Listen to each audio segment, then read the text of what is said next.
Live from downtown Detroit, Local 4 News at 5 starts now.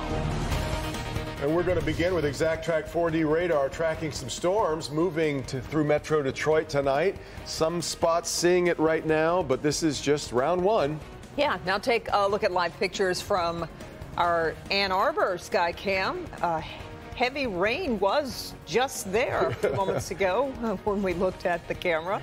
It looks like it has since dissipated. Changed in about 3 minutes, but the entire region under the threat of severe weather as we come to you on the air here at 5. Glad you're with us. I'm Devin Skillion. I'm Kimberly Gill. Let's get over to Kim Adams right now. Kim, what are you seeing?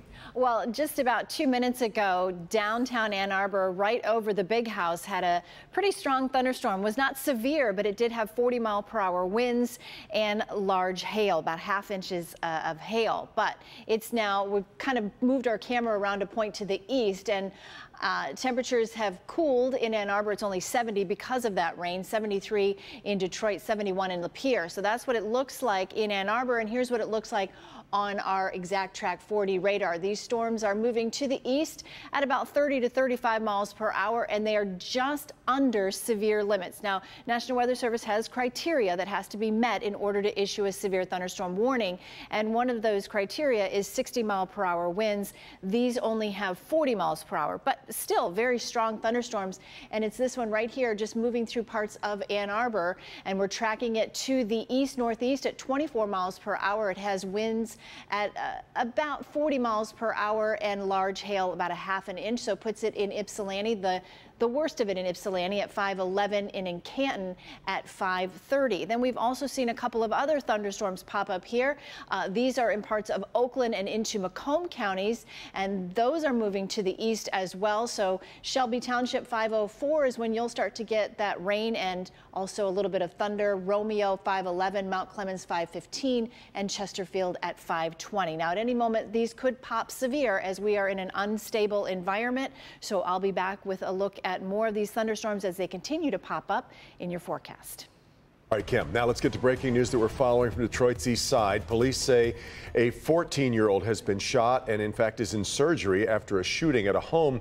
This happened about 12:45, Remington Avenue, which is near DeQuinder. Police say this isn't the first time a minor has been shot at that home. That happened just last week. Now the work begins to figure out how this happened. All we know preliminarily is there was some kids at this home. They were all juveniles. There's one that was 19, and someone had a gun, and all we know is that a young man ended up being shot. So right now the investigators are here. They're actually talking to people that was at the house. I don't know because I've been down here to see what actually occurred with the young man being shot. Well, right now there's no word on the teen's condition, just that he was taken into surgery. Our other top story tonight, a high-speed chase turns into a very slow-speed chase today through Washtenaw County. Sky 4 catching up to it as the speeds actually dipped as low as 5 miles an hour, but that was after spike strips took out the car's tires. All ended right before things could have become much more dangerous. Priya Mann is in Dexter, and that's where it all ended. Priya. Police knew the driver of this stolen SUV could be suicidal, and the Dexter Days Festival is happening just a few blocks away. Hundreds are expected to attend. With time ticking down, police worked quickly to disable that vehicle and get the driver into custody. Shocking, I would say. I've never seen anything like that around here. A Dexter clerk watched as the driver who led police on a high-speed chase was taken into custody in front of the Mug and Bops gas station. The car had already been hit. And then there were several police officers standing around the car. Some of them had their guns drawn. And then several police officers, I think they were struggling to get the door open to get the person out. On Friday afternoon, a routine traffic stop in Van Buren Township led to a 40-minute chase along I-94. It started fast and ended slowly after 3 of the 4 tires were punctured. This kind of crazy, I guess. I guess you never know. Police say the SUV was stolen and the driver was wanted for multiple warrants out of Ohio, facing charges of resisting police and fleeing and eluding. One for the good guys. Glad to keep guys like that off the streets. On Friday, with police closing in, the driver stopped along Baker Road and let an Ohio woman out of the vehicle. She told police the man had taken a bunch of pills and may be suicidal. Just blocks away from a music festival in Dexter, police spun the car out and took the suspect into custody. Dexter Days, there's a big crowd down there. Really quiet community, just something that, that doesn't happen here. So just hopefully everybody stays safe. Yeah, and there is a sizable crowd out there for Dexter Days and a lot of traffic in that area as well. So thankfully, no one was injured. That driver was rushed to St. Joseph's Hospital. Police were concerned with the amount of pills that he had ingested. He remains in police custody. The Ohio woman that was traveling with him was also taken into custody. Charges are pending. Reporting live tonight, I'm Priya Mann, Local 4. Keep following. All right, Priya. All right, now to new information we're learning after a Detroit police officer was shot overnight on the city's east side. Yeah, it happened after midnight right in the area of White Hill Street and Meringue, not too far from Kelly. Megan Woods live on this story for us. First, how's the officer doing, Megan? Well, Detroit police say doctors are still watching him closely, but he is expected to be okay. Meanwhile, the search is on for the 3 suspects involved. We spoke to neighbors as well as Detroit Police Chief James White about what unfolded this morning. 9:33, I need medics now. I'm shot. Medics. Intense moments outside of an apartment building on Detroit's east side just after midnight Friday. I seen some guys running, but I seen the officers pulling up at the same time. And I heard the officers say one shot was fired. I went back in the house because I didn't want to get shot. Chief James White says the officers were in the area doing a shot spotter run. Upon arrival, they were approached by a couple of citizens that identified an empty apartment building that was occupied by 3 people who shouldn't have been inside. He says as the officers were approaching the building, one of the 3 men shot at them. An officer is struck in his calf and goes down. The other 2 officers that was with him returned fire. We do not know if our shots took effect. Now, the search is on for those 3 suspects, and one may be armed. We are encountering violence like we haven't seen. I mean, just extreme violence, impulse decision making, and they're constantly under threat. But they show up and they do this work, keep this community safe. Chief White also mentioned that the officers there discovered a marijuana grow operation in that same building. So if you have any information on this situation as well as where these 3 men are, you're asked to call police. Reporting live in Detroit, I'm Megan Woods, Local 4. Hey, Megan, thank you. Officials in Hawaii now say 55 people have been killed in wildfires that have swept across the island of Maui. That number, though, is expected to rise as the search for victims continues. As Chris Pallone reports, the rush is on to get critical aid to the island as people with plans to visit are being told to cancel. In the Hawaiian town of Lahaina on the island of Maui, the scope of the devastation is becoming clear. I've never seen something ravaged so fast.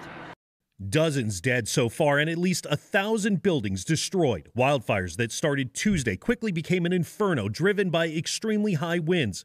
The fires moved so fast, people jumped into the ocean to save themselves, and local officials don't know who or what they'll find as they search for the missing. We want to reunite families. We want to give people information, whether they're family members at one of our shelters or whether they are among those that have perished.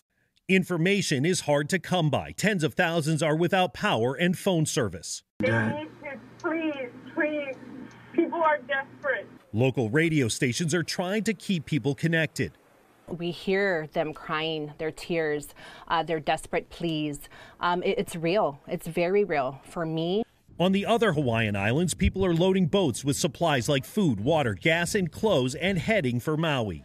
We loaded up as much as we could and came on out. Back in Lahaina, survivors are trying not to despair. Wow, this is going to take years to recover.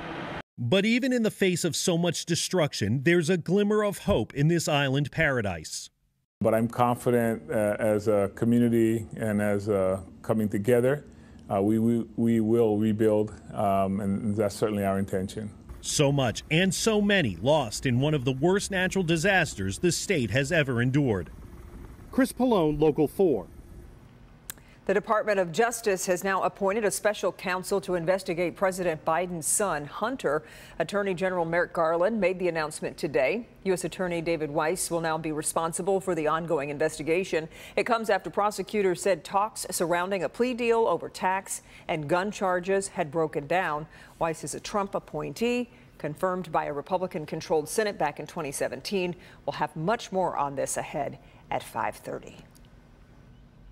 Well, they have been the darlings of the offseason. We know that. But in just a couple of hours, we're going to get our first look at the Lions on the field. Football is back. They're kicking off the preseason against the Giants over at Ford Field. Hobie Artigue is live there for us tonight. Hobie, what should we be watching for?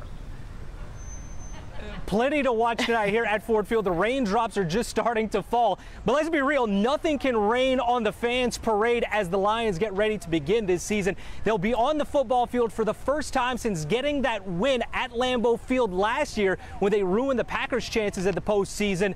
And that's kind of the thing that lit the fuse for all of the excitement that surrounds this team heading into this preseason opener against the Giants. The Lions ended the season as strong as they possibly could, winning 8 of their final 10 games, including that big one over the Packers. Fans are more than excited for this season, already selling out season tickets here at Ford Field for the first time ever. There's a lot of optimism around the Lions, also led by an energetic head coach in Dan Campbell, with a team that he says is equally energized. So I don't feel like I have to preach high energy.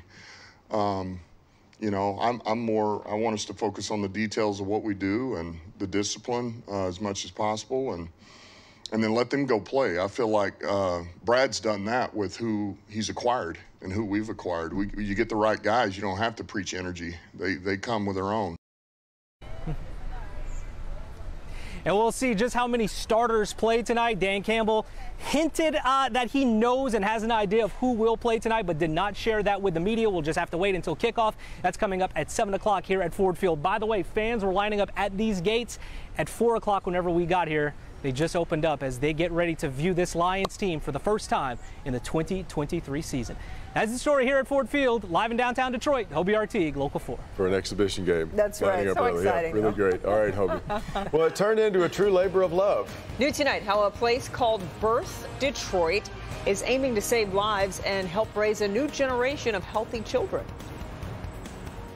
Local 4, we're here in Inkster today, taking a deep dive into a troubling issue. Over the past few days, there have been 4 homicides. 4 people have been murdered.